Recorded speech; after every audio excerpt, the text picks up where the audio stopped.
कदाचित 1 लाखावर माझं मतदान जायला पाहिजे होतं, मांजरपाडा पाहणे वगैरे, परंतु माझं मतदान मला मताधिक्य कमी झालं, 27,000. कशामुळे झालं? जरांगीच्या आवाहनाला प्रतिसाद मिळाला, मला मतं मिळाले नाहीत.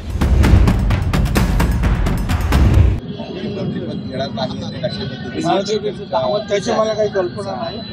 शिंदे साहेब स्वतः ठरवतील काय करायचं. आपण फडणवीसांच्या नावाला पसंती दिलेली होती राष्ट्रवादी काँग्रेसने, परंतु तरी देखील जातीचा एक समीकरण बघून मुख्यमंत्री ठरवलं जाईल अशी चर्चा आहे.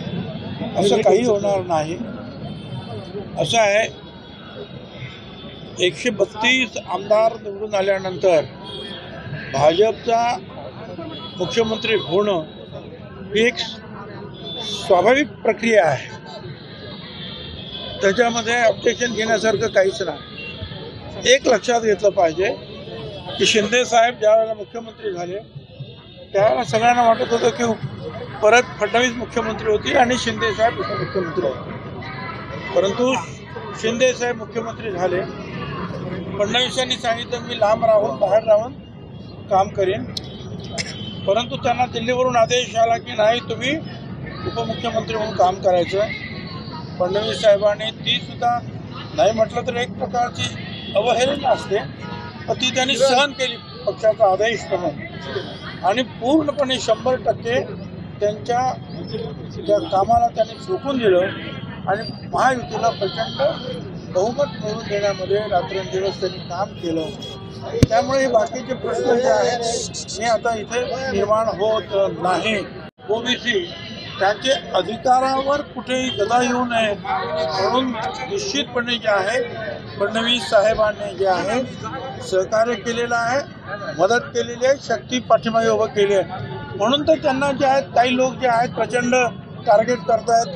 आपण पाहिलं की होऊ नये म्हणून सगळे निरर्गल जे आहेत भाषा सुरू आहे.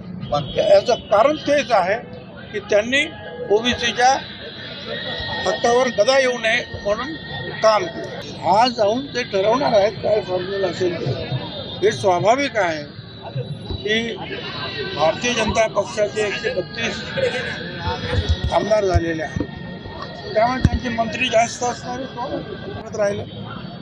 आणि मला कल्पना होती की याचे जे मतदान जे आहे माझं, जे मला कदाचित 1 लाखावर माझं मतदान जायला पाहिजे होतं, मांजरपाडा पाहणे वगैरे, परंतु माझं मतदान मला मताधिक्य कमी झालं, 27,000.